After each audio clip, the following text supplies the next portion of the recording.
আমরা খবর করি প্রশাসনের নজরে আনার জন্য বেআইনি অবৈধ কাজ। নকশালবাড়িতে আমরা দেখিয়েছিলাম জমি বিক্রি করতে হবে, তাই জমি মাফিয়া কালভার্ট ভেঙে দিয়েছেন, আর সেই কালভার্ট গুঁড়িয়ে দেওয়া হলো আমাদের খবরের জেরে। সবশেষে আমার বাংলায়।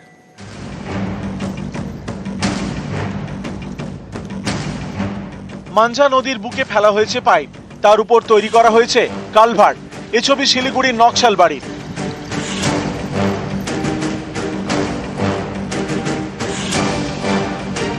নিউজ 18 বাংলায় এই খবর দেখানোর পর তৎপরতা। আসরে নামে নকশালবাড়ি ব্লক প্রশাসন, নামানো হয় আর্থ মুভার।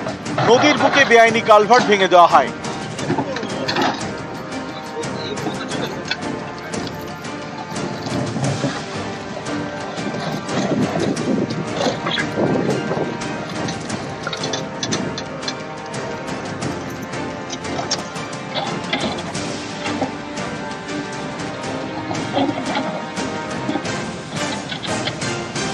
আমরা এই কাজ বরদাস্ত করব না, ঠিক আছে? আমরা এগুলো ভেঙে দিচ্ছি এবং ভবিষ্যতে যারা এগুলো করছে তারাও সাবধান হয়ে যাক। আমরা কিন্তু কোনোভাবেই অবৈধ কাজ বরদাস্ত করব না। নকশালবাড়িতে নদীর ওপরে উইদাউট পারমিশন, প্রপার ইরিগেশনের পারমিশন ছাড়া কাজ করা যাবে। শিলিগুড়ির নকশালবাড়ির হাতিঘিসা গ্রাম পঞ্চায়েত। এখানকার বীর সিং জোতের গা ঘেঁষে বয়ে গিয়েছে মাঞ্জা। নদীর দুপাশে চাষের জমি। এই নদীতেই জমি মাফিয়ার নজর।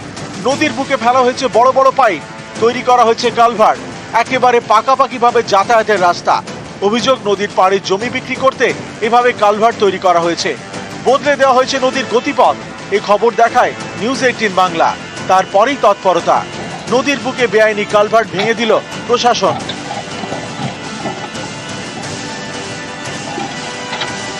এখানকার যে মাফিয়াদের অত্যাচার, এটা নিয়ে ভূমি দপ্তর এবং ইরিগেশন ডিপার্টমেন্ট ওদের যৌথ উদ্যোগে আজকে এই অবৈধ কালভার্ট যে বানিয়েছিল সেটা ভেঙে দেওয়া হলো। এবং আগামী দিনও এরকম নদী চর এবং খাস জমিন যদি মাফিয়াগিরি করে, তাহলে প্রশাসনকে এইরকম নিয়ে আমরা আগামী দিনও ভেঙে দেওয়ার চেষ্টা করব। নকশালবাড়ি থেকে বিশ্বজিৎ মিশ্র, নিউজ 18 বাংলা।